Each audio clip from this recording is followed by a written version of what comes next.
Hello mga igan ng mga grade 9 students nating masisipag. So welcome back to my channel, The Sip9 Class. Again, this is Sir Jeremy at nandito na tayo ngayon sa ating part 2 ng pagsasolve ng quadratic equation. So nangyari na natin during our first part ng ating video ang pagsasolve ng quadratic equation by extracting the square root and factoring. So this time, punta na tayo kay completing the square and using the quadratic formula. So, completing the square na tayo. Okay? So, meron tayong mga rules in completing the square. Medyo madami. Ayan, 7. Ano? So, madali lang yan. Huwag nyo kayo masyadong ma-pressure or na-stress. Okay, first one is we need to divide both sides of the equation by a if a is not equal to 1. Okay? But then, if a is equal to 1, then we will skip this first step. Okay, skip na natin si step number 1. Kapag ang a natin is equal to 1, let's say x square lang, wala siyang kasamang ibang number other than 1. Okay, so number 2, we will write the equation such that the terms with variables are on the left side. Yung variables natin, yung ating quadratic term tsaka linear term nasa left side, at ang ating constant term, yung single, yung walang kasamang letra, ay on the right side. Okay, step 3, we need to add the square of 1/2 of the coefficient of linear term, x. Okay, so square daw ng 1/2, so that is b over 2 square. I-add natin yan on both sides of the equation, the left side and the right side. So the left side of the equation as a square of binomial. Okay, so ito ang i-add natin. So kunin natin yung coefficient ng linear term or ni x na letter b, di-divide natin sa 2, then square natin. Okay, so number 4, express the perfect square trinomial on the left side of the equation as a square of a binomial. Then number 5, we will solve the resulting quadratic equation by extracting the square root. Okay, yung sa first part natin, ginawa natin yan. And then number 6, we will solve the resulting linear equation.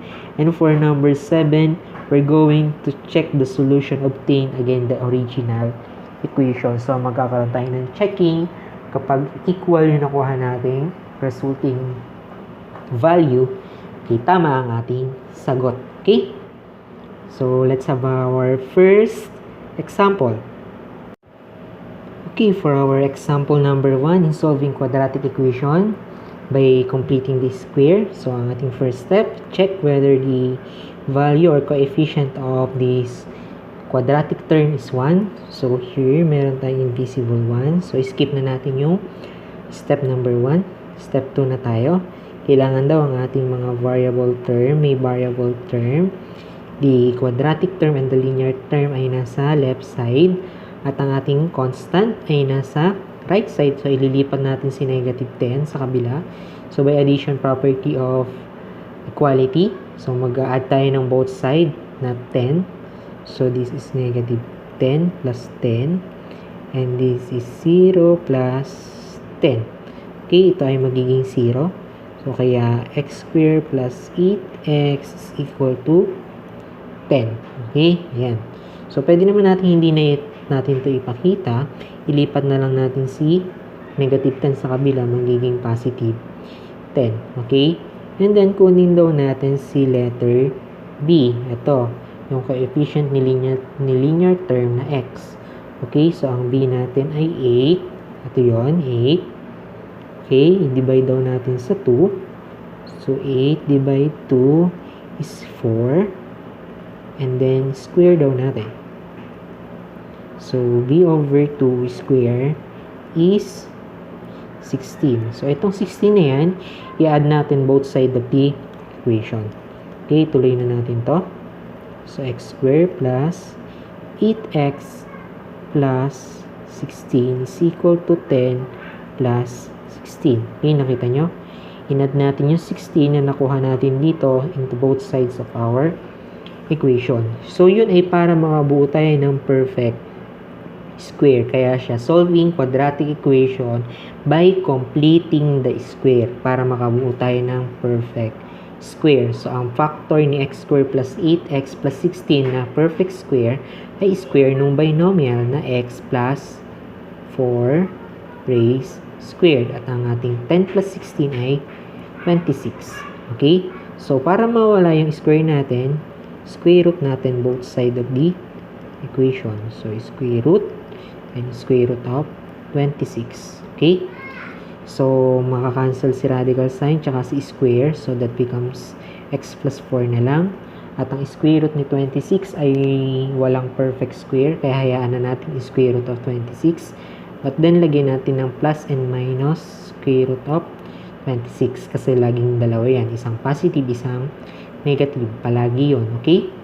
So, ilipat natin si 4 sa kabila.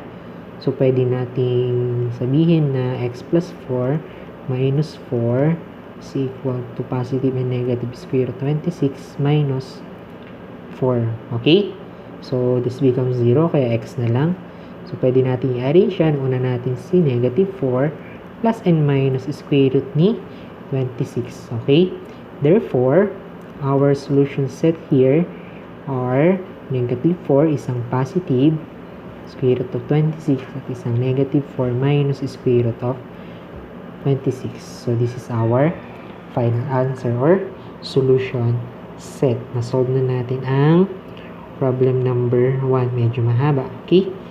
So, check natin ang ating sagot. Sulat natin ang ating original equation. Burahin natin. Meron tayong scratch dito. Okay? So, i-write natin ang ating original equation na x squared plus 8x minus 10. So, ano yan?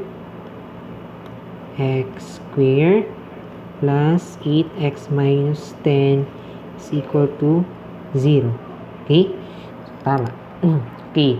At ang ating value ay or solution set x sub 1 ay unahin natin yung plus square root of 26. So, substitute natin.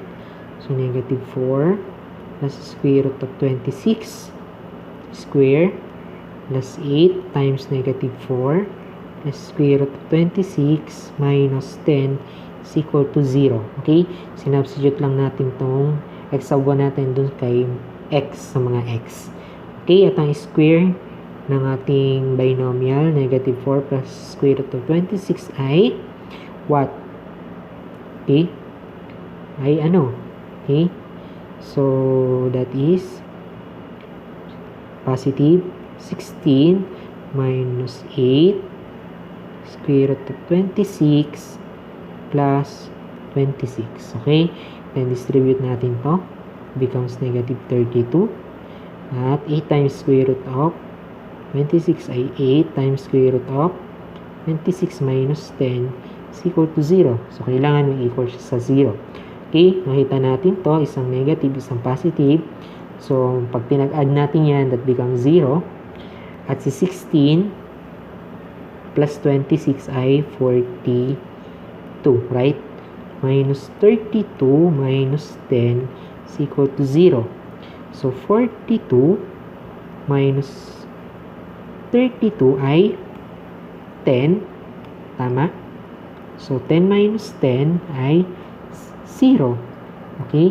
So, parehas silang 0. Therefore, our first root is correct. So, hindi na natin check yung x sub 2 or yung negative kasi we will get the same answer. Okay? Okay, so proceed na tayo sa number 2. Okay, we have 2x squared plus 8x minus 10 is equal to 0. Okay, so first step, check whether the coefficient of the quadratic term is 1. So this time, hindi. Kaya ang gagawin natin, divide natin all of the term by a. Ano a natin? 2. Yan. Divide all of the terms to 2. So, 2 divide 2 is 1. So, that become x squared. So, 8 divide 2 is 4x. So, 10 divide 2 is 5. Okay? And 0 divide 2 is 0. Okay? Using division property of equality. Ayan. So, meron tayong panibagong equation. Pero the same lang siya. Para siyang equivalent. Itong ating original equation. This time, ang a natin ay equal sa 1. Okay, ayun. Okay. Next, ano yung next step natin? Kailangan daw itong mga terms with variables ay nasa left side. So, rewrite natin yan. At ang ating constant term, ilipat natin sa kabila, that becomes positive. So, hindi na natin pinakita yung addition property of equality. Nanyortcut na tayo. Tamad kasi tayo. Okay? And then, kunin daw natin si B. Okay, ano si B? Positive 4. So, ang ating B ay 4. Ating B over 2 ay 4 divided by 2 is 2. At ang ating B over 2 square ay what? So, B over 2 square ay 4. So, itong 4 ang i-add natin to both sides of the equation, di ba? Okay? So, meron tayong perfect square dito. X square plus 4x plus 4. Sa kabila ay meron tayong 5 plus 4 is 9. Okay? So, ang factor na to ay x plus 2 square, then 9. Okay? Para mawala yung square doon, ano gagawin natin? Okay? Square root natin both side. Okay? Taas natin. So, makakancel si radical sign tsaka si 2. That is x plus 2 is equal to positive and negative 3. Square root ni 9 ay positive and negative 3. Okay? So, meron tayong x ay 2 plus 3, isa-isa lang. At saka x na or negative 2 plus 3 and then isang negative 2 minus 3. Okay? So, what is negative 2 plus 3? That is 1. Negative 2 minus negative 3 ay negative 5. So, we have two solutions here. So, ang solution set natin ay isang positive 1, isang negative 5. Okay? So, there you have it, our solution of quadratic equation. Check ba natin? Okay, let us check kung tama. Okay? At tayo ng page. Add page. So, ang x natin ay 1 and negative 5. Okay? So, ang original equation natin ay 2x squared plus 8x minus 10 is equal to 0. Ang x sub 1 natin ay 1. X sub 2 natin ay negative 5, right? Right ba? Tama? Check natin. So, 1 and negative 5. Okay, tama. Okay? So, substitute lang natin. Unahin natin si 1. So, 2 times 1 square plus 8 times 1 minus 10 is equal to 0. So, 1 square ay 1.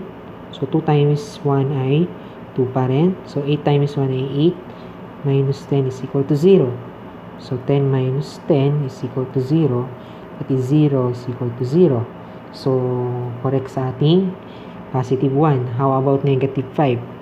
So, 2 times negative 5 square plus 8 times negative 5 minus 10 is equal to 0. Sinubstitute lang natin dun sa ating mga x. A si negative 5. So, negative 5 square ay 25. Okay. At ang ating positive 8 times negative 5 ay negative 40 minus 10 is equal to 0. 2 times 25 ay 50. Then, negative 10 minus 10 ay negative 50. Okay, so 50 minus 50 is 0. Okay, therefore, our solution sets are correct. So, na-check natin. Okay? Okay, so last na tayo, solving quadratic equation using quadratic formula. This time, gagamit tayo ng quadratic formula, okay? Sa pag-solve ng ating quadratic equation. So, para daw magamit natin si quadratic formula, first, kailangan naka-standard form. Pangalawa, kukunin natin yung values ni A, B, C. At, sa-substitute lang natin sa ating quadratic formula. Then, solve na natin yung roots. Okay? Napakadali lang. 4 na step. So, ano ba ang ating quadratic formula? Ito siya, no? So, ang ating quadratic formula says, x is equal to negative, plus, and minus, square root of b square minus 4ac all over 2a. So, kailangan natin tandaan itong quadratic formula. Okay? So, let's have first example. Okay? We have x squared plus 10x plus 21 is equal to 0. Naka-standard na ba? Yes, naka-standard na siya. We have our quadratic term, linear term, and constant term in proper order, in proper position. So, kunin na natin ang value ni A, B, at C. So, nasan si A? So, ito siya. Merong invisible 1. So, that is 1. Ang B ay positive 10. At ang ating C ay 21. Okay? So, rewrite natin ang ating quadratic formula. So, x equals to negative b plus and minus square root of b square minus 4ac all over 2a. Okay? So, ano ba ang ating b? So, 10 plus and minus square root ni 10 square minus 4 times a. Ang ating a ay 1 at ang ating c ay 21. Right? Okay. All over 2 times 1. Okay? Okay? Then, evaluate natin. Negative times 10 or negative 1 times 10 is negative 10 plus or minus. What is the 10 square? It's the answer. 10 square, that is 100. Minus 4 times 1 is 4. 4 times 21, anong sagot? Okay, we have 84 all over 2 times 1 ay 2. Okay, so rewrite natin negative 10 plus and minus. Evaluate natin na sa loob ng radical sign. 100 minus 84 is 16, correct. So we have 2. Okay, kalimutan yung mga x natin. Hindi yung ex-girlfriend nyo, ha? Yung x dito. Okay? So, negative 10 plus and minus. What is the square root of 16? So, we have positive and negative 4. That's why we have plus and minus there. Over 2. Okay? Paghiwalay natin si plus tsaka si minus. So, si plus muna. Negative 10. That is negative 10. Ano? Mapangit na yung sulat ko. Negative 10 plus 4 over 2 at isang negative 10 minus 4 over 2. Okay? Ayan. So, x, negative 10 plus 4 ay negative 6 divided 2. So, x ay negative 3. Meron na tayong isa. Negative 10 minus 4 ay negative 14 divided by 2. So, we have negative 7. So, there you have it. Our solution set ay negative 3 and negative 7. Okay?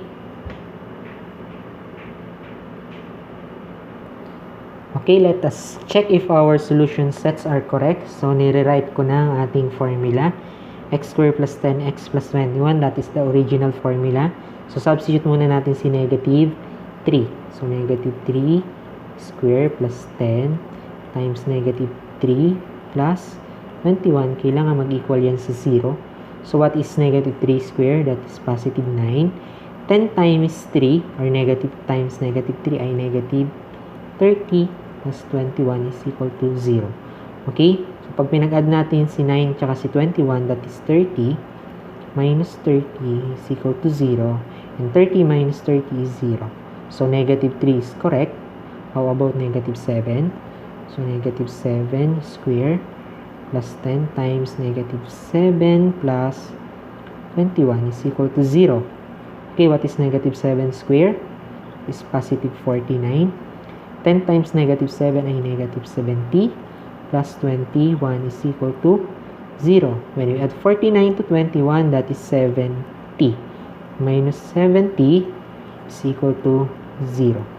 Okay? So, our negative 7 is also correct. Therefore, na-solve na natin, na-prove pa natin na yung solution set natin dito sa ating number 1 na negative 3 and negative 7 ay correct.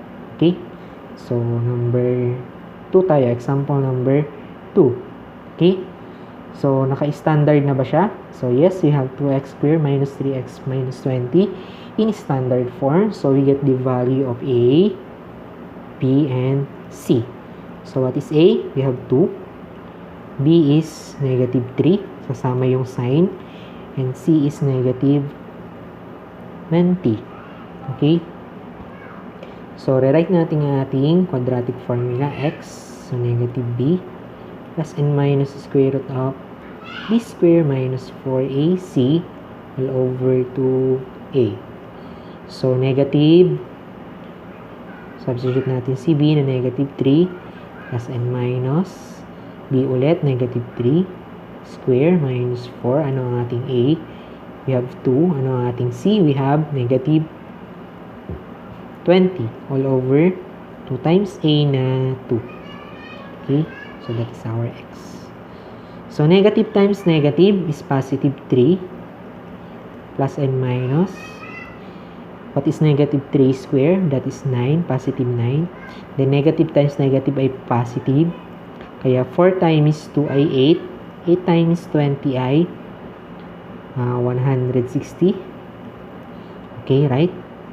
All over 2 times 2 ay 4. Okay? So, dasog-dasog tayo ng konti. So, continue natin. We have 3 plus and minus. 9 plus 160 ay 169 all over 4. Then, X, 3 plus and minus. Square root ng 169 ay 13. Right? 13 times 13 is 169 over 4. So, paghiwalay na natin si positive and negative. So, we have X is equal to 3 plus 13 over 4. And we have X is equal to 3 minus 13 over 4. Okay? So, what is 3 times 3 plus 13? That is 16 divided 4. So, we get 16 divided 4 is 4. And here, we have 3 minus 13 is negative 10 divided 4. And negative 10 divided by 4 is negative 5 over 2. Okay? Buray natin, pangit sulat. Negative 5 over 2. So, therefore, ang solution set natin ay 4 and negative 5 over 2. Okay? So, check ba natin? Sige. Check natin. So, medyo mahaba ang solution, ano? Ayan. Okay? So, add tayo ng page. Ayan. Rewrite natin ang ating original equation. 2x squared minus 3x. 2x squared minus 3x minus 20 is equal to 0. Ating solution set ay 4 and negative 5 halves. 4 x sub 2 natin ay negative 5 halves. So, unahin natin si 4. That is 2. 4 squared minus 3 times 4 minus 20. So, kailangan mag-equal ulit yan sa 0. So, ang ating 4 squared ay 16 times 2. 3 times 4 ay 12 minus 20 is equal to 0. So, what is 2 times 16? Alright, that is 32. Negative 12 minus 20 ay negative 32. So, 32 minus 32 ay 0. So, therefore, 4 is correct. How about negative 5 halves? So, 2. Substitute natin si negative 5 halves square minus 3 times negative 5 halves minus 20 is equal to 0. Square natin si negative 5 halves. That will be positive 25 over 4, right? So, negative times negative ay positive. 3 times 5 ay 15 over 2 minus 20 is equal to 0. Okay? So, divide yung times natin. 2 divided by 4. So, it will become 2 in the denominator. So, magkakaroon tayo ng 2 doon because that is 1 half. So, magkakaroon tayo ng 20. Okay? So, 25 over 2 plus 15 over 2 minus 20 is equal to 0. Okay? Similar fraction siya. Pwede natin i-add. Numerator, 25 plus 15 ay 40 divide 2 minus 20 is equal to 0. And 40 divide 2 is 20 minus 20 is equal to 0. And 20 minus 20 is 0. Okay? So, napatunayan natin na yung sagot nating solution set kanina na 4 and negative 5 halves ay correct. Okay? So, naintindihan na. So, I hope na natuto kayo sa ating lesson or video lesson for today. Okay, kita-kits ulit tayo sa ating YouTube channel, The 9 Class. Again, this is Sir Jeremy. Okay, math ba? Basic lang